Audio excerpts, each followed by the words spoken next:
Assalamualaikum warahmatullahi wabarakatuh. Pada kuliah sistem operasi kali ini kita akan mempelajari struktur media penyimpanan. Gambaran struktur media penyimpanan. Saat ini magnetic disk masih menjadi bagian besar dari media penyimpanan sekunder dari sebuah komputer yang ada saat ini. Magnetic disk atau cakra magnetis ini dapat berputar 60 sampai 250 kali per detik. Transfer rate pada istilah magnetic disk ini adalah kecepatan aliran data antara drive dan komputer. Kemudian istilah lain ada positioning time atau random access time. Ini adalah waktu yang menggerakkan lengan disk ke silinder yang diinginkan. Atau seek time ditambah waktu untuk mendapatkan sektor yang diinginkan untuk memutar disk di bawah head. Kemudian ada istilah head crash. Ini adalah hasil dari head disk untuk membuat kontak dengan permukaan disk. Kemudian ada beberapa disk yang bisa dilepas, ada yang tidak. Drive, istilah drive atau disk drive ini adalah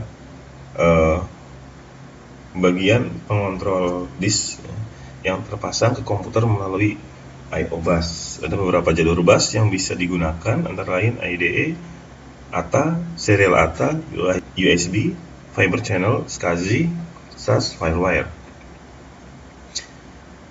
Host controller dalam komputer menggunakan bus untuk dapat berkomunikasi dengan disk controller yang dibangun dalam sebuah drive atau storage array yang nanti akan kita bahas.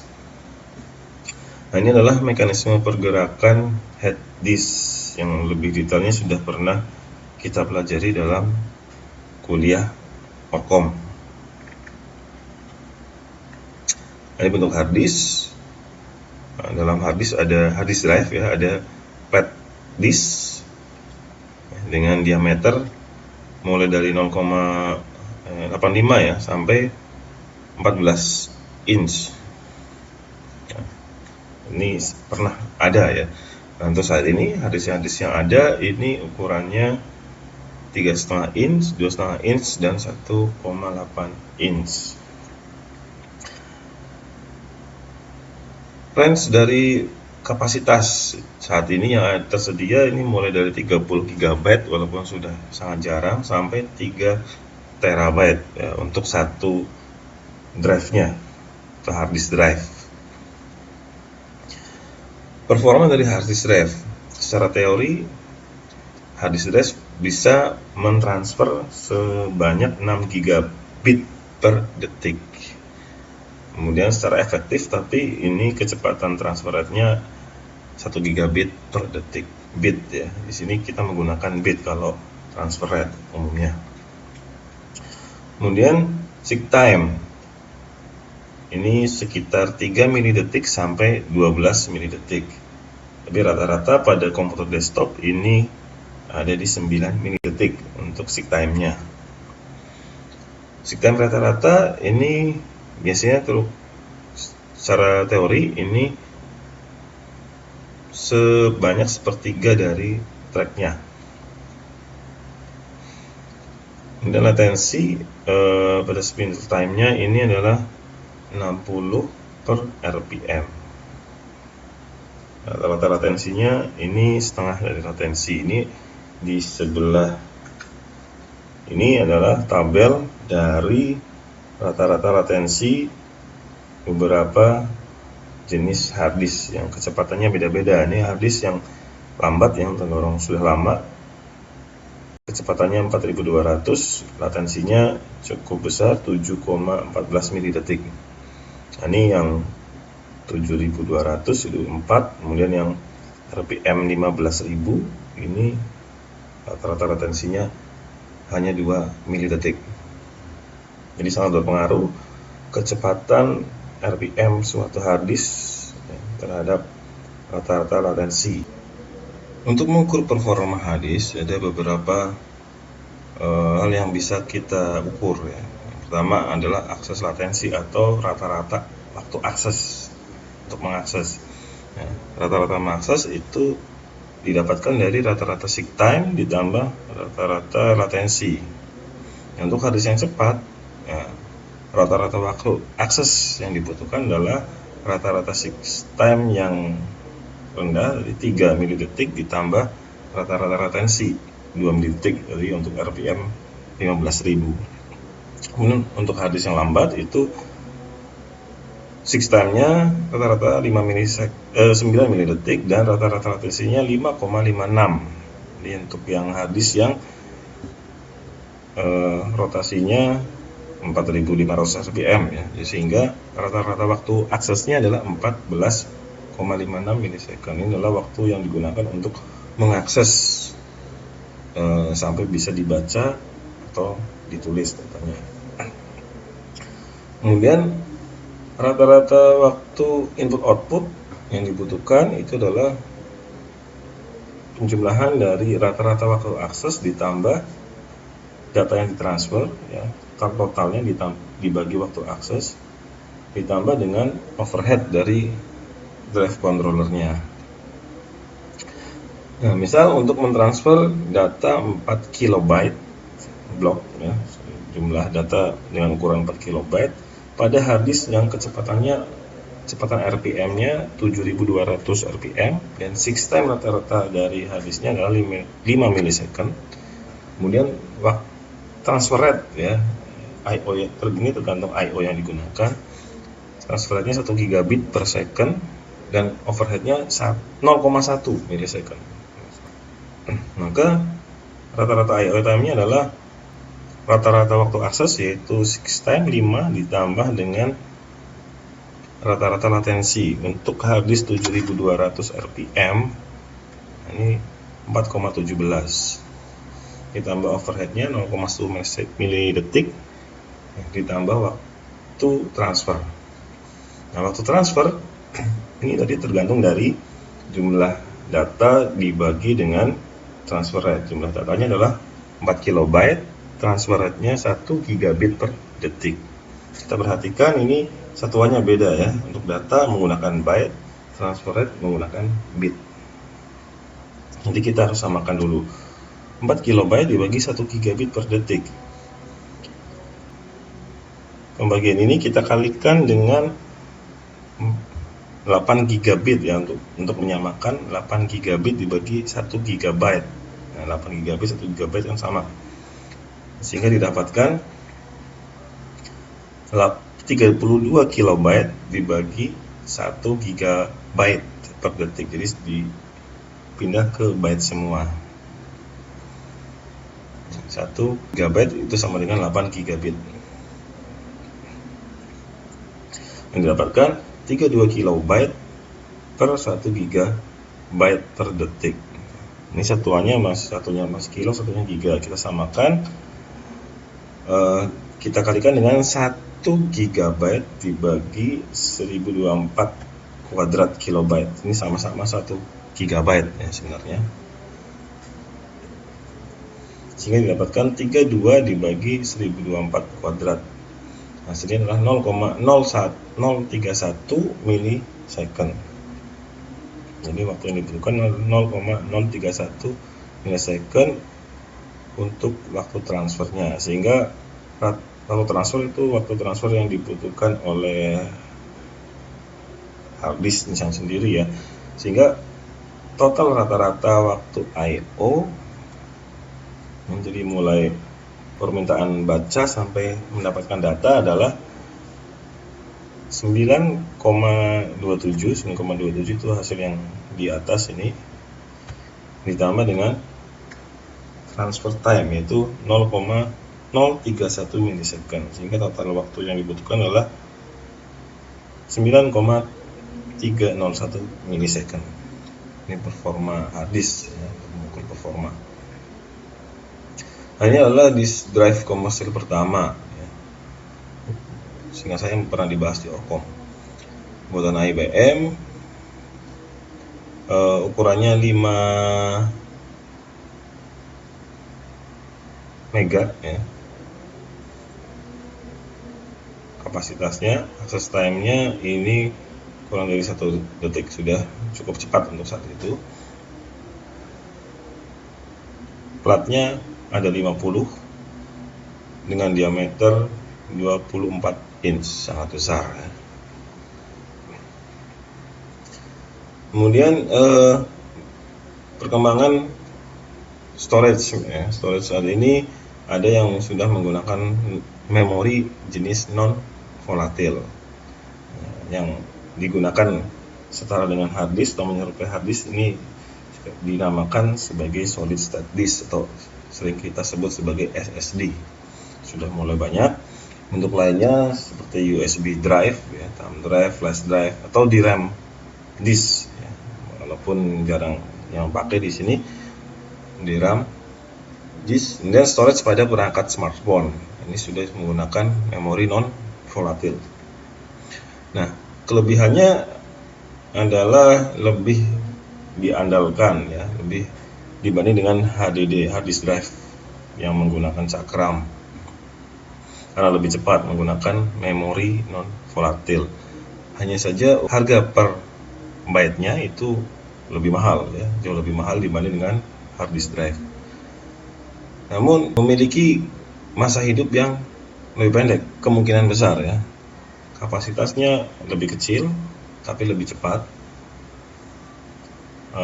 Hanya saja tergantung, kecepatannya juga tergantung dari jalur bus yang dipakai. Kelebihannya adalah karena tidak ada komponen yang bergerak, maka tidak ada seek time ya, atau latensi putaran untuk mengukur performa dari hard disk ini.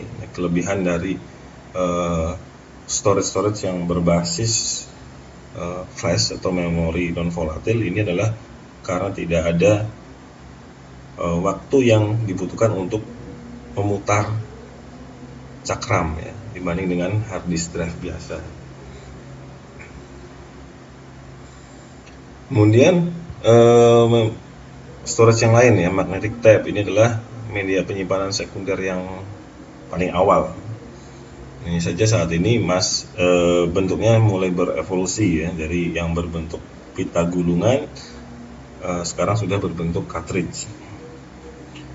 Storage ini relatif permanen ya, karena digunakan untuk menyimpan data yang sangat besar, cukup besar ya. Waktu aksesnya lambat, sekitar 1000 kali lebih lambat dibanding hard disk. Umumnya digunakan untuk media backup, sehingga jarang sekali melakukan penyimpanan, hanya digunakan pada waktu-waktu tertentu ya, karena lambat.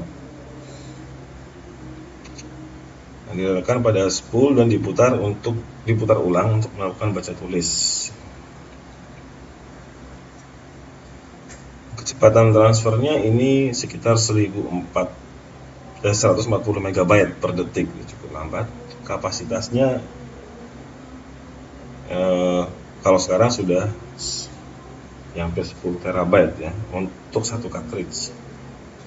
Dan teknologi yang digunakan ini LDO, sudah pernah dibahas di Norkom, nanti bisa dilihat kembali materinya.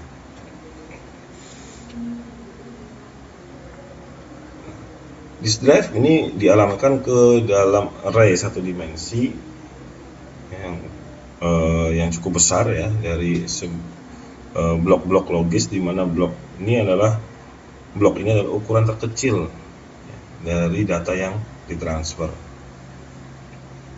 Nah, ukuran logical block ini ditentukan pada saat kita memformat hard disk. Jadi saat kita memformat hard disk dibuat dalam bentuk blok-blok nantinya, dan blok-blok ini akan dibuat atau tersusun dalam array. Array satu dimensional ini dari logical block ini dipetakan ke dalam sektor secara berurutan. Sektor 0 merupakan sektor awal pada bagian luar silinder hard disk. Hasil pemetaan digunakan agar melalui jalur track. Ada tracknya, kemudian seluruh track dalam silinder seluruh stack digunakan dalam satu silinder tersebut, kemudian berlanjut ke silinder berikutnya. Pengalamatan logis ke fisik ini dibuat harus semudah mungkin, kecuali ketika ada bad sector, ini membuat masalah. Jenis lain dari hard disk ada yang disebut sebagai disk attachment, host attach, storage diakses melalui port I/O. Jadi ada host attach yang berfungsi menampung beberapa disk. Nah, ini berkomunikasi dengan komputer melalui port I/O. SCSI merupakan salah satu contoh bus dari host attach yang mampu menampung hingga 16 device hard disk ya dalam satu kabel SCSI. Nah, SCSI inisiator ini akan merequest operasi dan SCSI target melakukan tugas-tugas. Setiap target bisa memiliki hingga 8 logical unit. Kemudian ada yang menggunakan fiber channel. Ini merupakan arsitektur dengan kecepatan tinggi, lebih cepat dibanding SCSI. Ini bisa berupa switch pabrikan, bisa berupa komputer juga sebenarnya. Nah, ini biasanya digunakan sebagai dasar dari pembuatan storage area network, di mana di sana ada beberapa host yang terhubung pada unit storage. Nah, I/O akan terhubung ke bus ID, device ID, dan logical unit. Nah, sistem operasi ini akan bertanggung jawab dalam hal efisiensi hardware.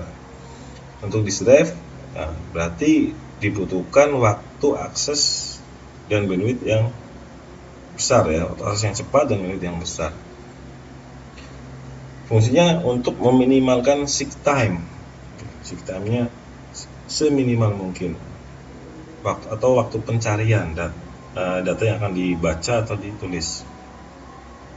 Nah, seek time ini terpengaruh atau dipengaruhi oleh seek distance, jarak dari satu blok ke blok berikutnya. Kemudian disk bandwidth yang akan dipakai ini adalah jumlah byte yang dapat ditransfer, dibagi dengan total waktu antara permintaan pertama untuk layanan dan penyelesaian transfer terakhir. Ada beberapa banyak ya resource yang merequest I/O seperti sistem operasi. Ini setiap saat akan merequest atau membaca file atau menulis file. Kemudian sistem proses dari sistem ini juga seringkali mengakses hard disk. Kemudian program aplikasi, ada kalanya juga sering mengakses file-file yang ada di hard disk. Permintaan I/O termasuk mode input atau output, jadi ada read and write-nya. Pengalamatan hard disk mengalami memori jumlah sektor untuk yang ditransfer ini termasuk request I/O semua. Nah, sistem operasi ini akan memelihara antrian request baik untuk satu disk atau satu device. Idle disk atau disk yang dalam kondisi idle ini dapat segera mungkin bekerja jika ada permintaan. Disk dalam kondisi busy ini berarti ada request yang sedang dilayani, sehingga kalau ada permintaan baru harus mengantri. Nah, sistem operasi memiliki beberapa algoritma yang digunakan untuk mengoptimalisasi ketika ada antrian permintaan akses ke hard disk. Drive controller ini memiliki buffer yang berukuran kecil yang dapat mengelola antrian permintaan I/O. Beberapa algoritma yang ada ini bisa digunakan untuk menjadwalkan layanan permintaan I/O hard disk. Ya, di sini nanti ada beberapa algoritma penjadwalan hard disk yang bisa sebenarnya digunakan untuk satu hard disk atau beberapa hard disk. Ini adalah contoh algoritma yang nantinya ada beberapa algoritma yang digunakan untuk mengelola antrian permintaan dengan silinder mulai dari 0 sampai 199. Nah, kasusnya adalah sama semuanya. Ini adalah urutan request. Baca tulis dari 95 pindah ke 183, berikutnya 37 dan seterusnya. Kondisi awal pointer dari hard disk itu ada di posisi 53. Algoritma awal yang digunakan ini adalah first come first serve. Ya, jadi sesuai datangnya request. Nah, kita lihat di sini posisi awal head ada di 53, 53. Kemudian yang dilayani sesuai urutan 98, kemudian 183, kemudian berikutnya 37, 122, 14, 124, 65 dan terakhir 67 sesuai dengan urutan request. Di sini head bergerak ya, pada silinder sebanyak 640 ya, jarak pergerakan headnya ya, di hard disk ya, dengan menggunakan algoritma first come first serve. Nah, kemudian algoritma yang kedua adalah shortest seek time first. Nah, ini adalah memilih permintaan dengan minimum seek time dari posisi head saat ini. Nah, ini merupakan bentuk mirip ya, sama seperti shortest job first ya, penjadwalan shortest job first yang memungkinkan adanya starvation untuk kelaparan dari beberapa request ya, karena terlalu jauh, jadi akan lama dilayaninya. Nah, ini ilustrasinya di sini di awal head posisi 53 ya. Di algoritma ini sistem akan memilih ya, request terdekat dari posisi 53 ya, yaitu 65 ya, 65. Kemudian berikutnya 65, kemudian berikutnya 67 paling dekat ya. Kemudian paling dekat dari 67 yang belum dilayani adalah 37, kemudian berikutnya ada 14 ya. Kemudian berikutnya terdekat 98, 122, 124, baru 183 terakhir. Nah, total pergerakan head pada silinder adalah 236. Nah, ini jauh lebih pendek dari algoritma sebelumnya ya, tidak sampai setengahnya, 36. Kemudian algoritma berikutnya adalah algoritma scan. Algoritma ini mengatur lengan hard disk untuk bergerak dari satu ujung ke ujung lainnya sambil melayani permintaan request. Kemudian head ini bisa berbalik arah kemudian. Nah, algoritma scan ini disebut juga sebagai algoritma elevator. Nah, ini gerakannya nih, kebetulan head sedang bergerak ke arah kiri ya. Jadi yang dilayani adalah dimulai dari yang terdekat ke kiri ya, dari posisi head awal yaitu 53. Kemudian yang dilayani adalah 37 ya, kiri 14. Kemudian berakhir ke head paling awal yaitu 0. Setelah itu head akan berbalik arah, kemudian sambil melayani request yang ada di posisi tersebut ya, itu 65, 67, 98, 122, 108, 183 sampai 199 terakhir. Ini algoritma ini head bergerak sepanjang 208, lebih sedikit dibanding yang SSTF ya dia. Berikutnya adalah si scan. Nah, ini akan memberikan waktu tunggu yang lebih seragam dibanding dengan scan. Ini head akan bergerak dari satu ujung ke ujung lain untuk melayani request sambil berjalan sama. Hanya saja ketika mencapai ujung yang lain, head akan kembali ke awal. Jadi hanya satu arah melayaninya.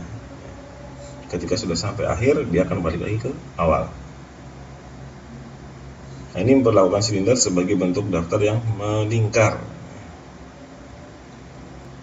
Nah, ini contoh head bergerak ke kanan dari 50 posisi awal 53. Dilayani yang terdekat dari 53 itu 65, 67, 98, 102 dan seterusnya. Setelah sampai ujung, dia akan balik lagi ke awal, ke 0 ya, karena dianggap setelah 199 ini 0 ya, posisi yang melingkar. Kemudian ada look, algoritma look dan si look. Look ini adalah versi dari scan, si look itu versi dari si scan. Di sini dengan head ini hanya berjalan sejauh akhir atau awal dari permintaan setiap arah headnya. Beda dengan scan dan si scan yang menggerakkan head dari ujung ke ujung. Nah, kalau look itu tidak sampai ujung. Ini contoh untuk si look. Ini head bergerak ke kanan sambil melayani request 65, 67 seterusnya sampai 183. Nah, 183 dia tidak akan menggerakkan head sampai ujung. Dia akan langsung balik ke awal, tapi tidak sampai 0. Dia akan balik ke awal untuk melayani permintaan di posisi paling kecil ya. Posisi paling awal itu 14. Kemudian bergerak lagi ke kanan dari 14 ke 37 dan seterusnya. Ini untuk algoritma si loop. Nah, untuk sistem operasi algoritma apa yang digunakan? Nah, secara umum sorted seek time first ini lebih umum ya untuk digunakan karena memiliki daya tarik yang alami. Tapi secara performa scan dan scan memiliki performa yang baik. Ya, karena algoritma ini itu lebih kecil ya untuk terjadinya starvation atau kelaparan dibanding dengan sorted seek time first ya, yang memungkinkan terjadinya starvation di mana ada request yang bakal lama untuk dilayani. Kinerjanya tergantung pada jumlah dan jenis requestnya. Request dari permintaan baca tulis. Request dan layanan harddisk ini dapat dipengaruhi juga oleh metode alokasi file dan layout metadata dari file system. Algoritma penjadwalan disk ini harus ditulis dalam modul yang terpisah dari sistem operasi. Ya, biasanya dalam bentuk ya semacam software yang terpisah yang memungkinkan untuk diganti dengan algoritma lain jika diperlukan. Umumnya sorted seek time first atau loop ini adalah pilihan algoritma yang wajar untuk default. Pada Linux untuk menghindari starvation ini diimplementasikan penjadwalan deadline atau tenggat waktu. Ya, jadi ada tenggat waktu, kalau requestnya sudah terlalu lama itu akan segera dilayani walaupun posisinya jauh. Dengan mempertahankan antrian baca dan tulis yang terpisah, kemudian Anda memberikan prioritas. Request baca itu memiliki prioritas yang lebih tinggi. Kemudian menerapkan 4 antrian, 2 kali baca, 2 kali menulis. Jadi kalau sudah 2 kali membaca, request berikutnya adalah write atau penulisan. Kemudian ada juga yang menerapkan 1 baca 1 tulis untuk antrian menggunakan LBA dengan menggunakan dasar algoritmanya adalah scan, atau 1 baca 1 tulis dalam antrian yang diurutkan first come first serve. semua permintaan I/O yang dikirim dalam batch diurutkan. Nah, setelah setiap batch siap, ini akan diperiksa apakah ada permintaan dalam bentuk first come first serve yang lebih awal, yang sudah hampir sekitar 500 mili detik atau setengah detik.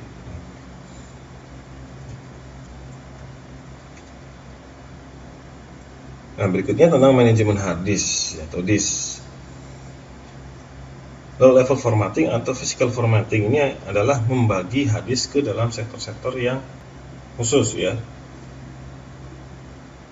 Masing-masing sektor dapat menyimpan informasi header, data, dan error code. Untuk menggunakan hard disk, agar hard disk dapat menyimpan file, sistem operasi masih perlu mencatat struktur data. Itu dengan mempartisi, misalnya partisi hard disk ke dalam beberapa grup silinder. Kemudian ada logical formatting atau membuat file system, atau kita bisa menyebutnya memformat hard disk. Memformat hard disk itu sebenarnya adalah membuat file system atau sistem berkas. Nah, untuk meningkatkan efisiensi, sebagian blok kelompok file system ke dalam cluster, beberapa cluster. Nah, dalam partisi ada yang namanya partisi root, ya, khususnya untuk sistem Linux. Ini berisi sistem operasi, partisi root. Nah, kemudian hard disk juga bisa dipartisi menjadi beberapa partisi ya. Jadi ada satu partisi digunakan sistem operasi, dinamakan partisi root. Kemudian partisi lain bisa juga digunakan untuk menampung sistem operasi yang lain. Ya, kalau kita menggunakan beberapa sistem operasi dalam satu komputer, atau bisa digunakan untuk menyimpan file dan sebagainya.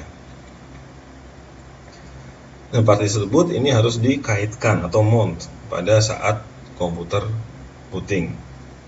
Kemudian partisi ini partisi sistem operasi ya, jadi harus di mount pada saat booting. Kalau partisi lain boleh di mount pada saat booting atau saat komputer sudah berjalan. Pada saat di mount ya, partisi dari hard disk ini konsistensi dari file system itu akan diperiksa. Nah, kalau ada kesalahan akan diperbaiki dan coba lagi. Ini yang biasanya membuat booting lambat. Jika sudah benar, maka hard disk akan di mount ke dalam tabel dan diizinkan untuk diakses. Ini blok boot dapat menunjukkan ke volume boot atau bootloader yang berisi kode untuk mengakses dari file system. Ini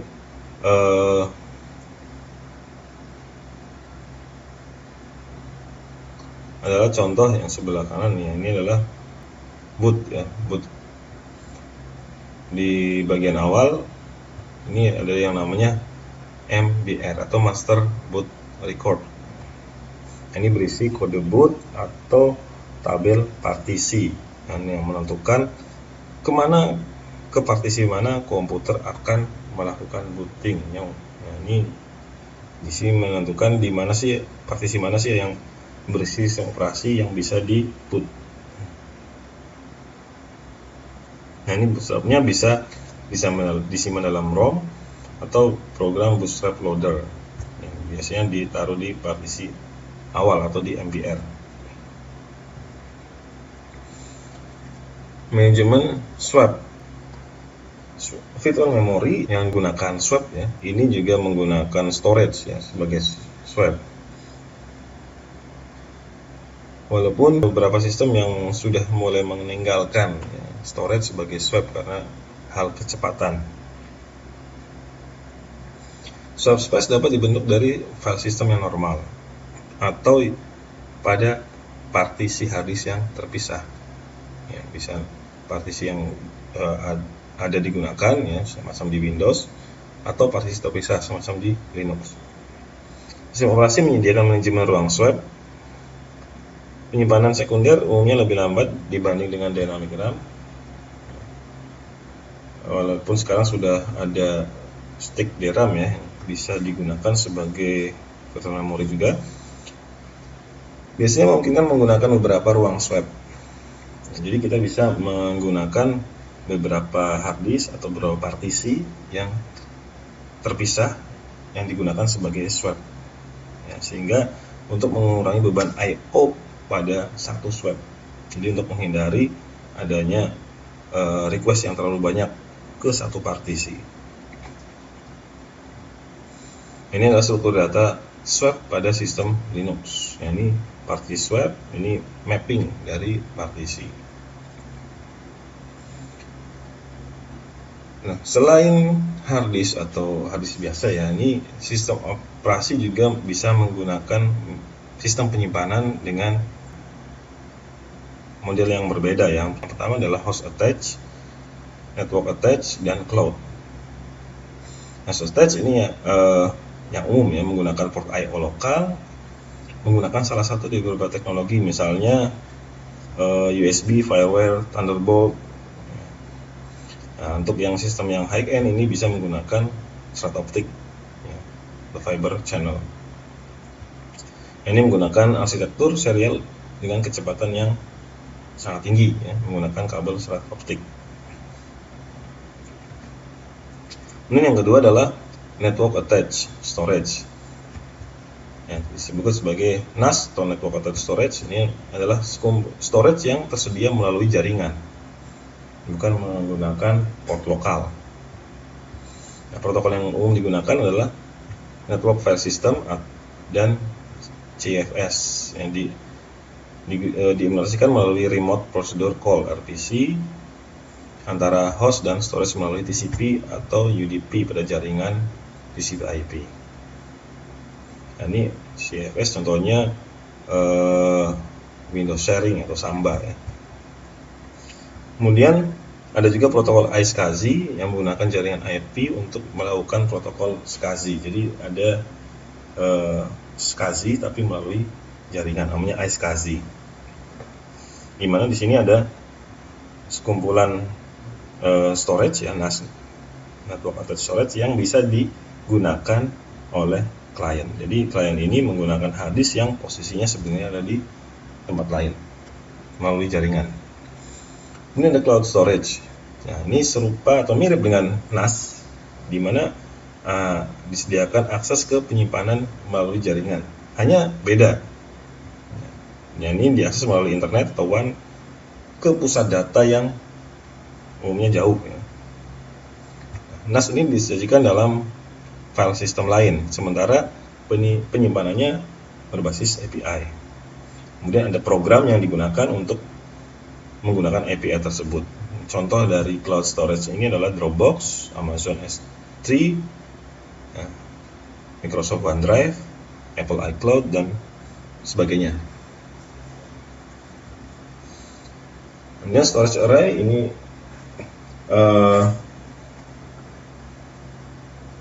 menggunakan disk, ya, atau array of disk. Jadi ada sekumpulan hard disk. Storage array ini memiliki controller dan menyediakan beberapa fitur pada host. Port menghubungkan host dengan array, jadi ada tempat penampungan yang berisi sekumpulan hard disk. Kemudian di sini di penampungan tersebut, ya, ini ada memori dan software yang untuk mengontrol. Bisa berisi beberapa hard disk sampai ribuan, yang bisa menggunakan RAID, hot swap istilahnya. Jadi saat komputer masih nyala, hard disk masih bisa diganti. Ini istilah hot swap, ya. Ini beberapa fitur, ada clones dan sebagainya. Nah, ini gambaran storage area network yang lain. Ini digunakan pada lingkungan storage yang besar. Ini yang lain lagi, ya, storage area network. Beberapa host terhubung dengan beberapa storage array yang fleksibel. Jadi ada SAN, gabungan antara SAN dan cloud storage. Nah, SAN ini terdiri dari satu atau lebih storage array. Jadi storage array-nya lebih dari satu, terhubung ke fiber channel. Kemudian host ini terhubung ke switch. Storage dibuat menggunakan LAN masking dari array.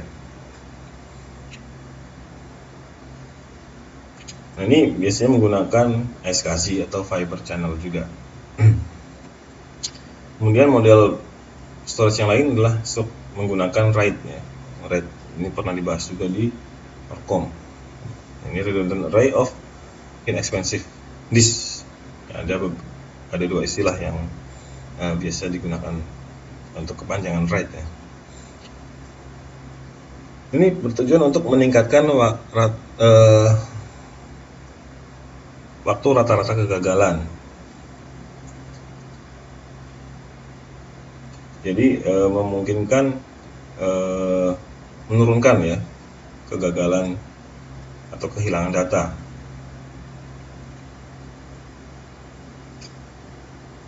Oke, bentuknya stripping, jadi ada beberapa hard disk, ada satu unit penyimpanan, ada 6 tingkat yang berbeda ya, ada yang mirroring, terus doing, ini RAID 1, di mana akan dibuat duplikat dari setiap hard disk. Bisa juga dengan menggunakan strip mirror, yaitu RAID 1 digabungkan dengan RAID 0, atau mirror strip RAID 0 digabungkan dengan RAID 1. Nah, ini memberikan kinerja kehandalan yang tinggi. Ada juga yang menggunakan interleave paritas, yaitu RAID 4, 5, dan 6 yang menggunakan lebih sedikit redundancy, jadi lebih hemat hard disk. Ini adalah beberapa level RAID ya. RAID 0, 1, RAID 0 hanya ada berbentuk strip ya, tidak ada redundant, tidak ada salinan. Kemudian RAID 1 itu ada salinan. RAID 0, RAID 2 ada paritas dan seterusnya.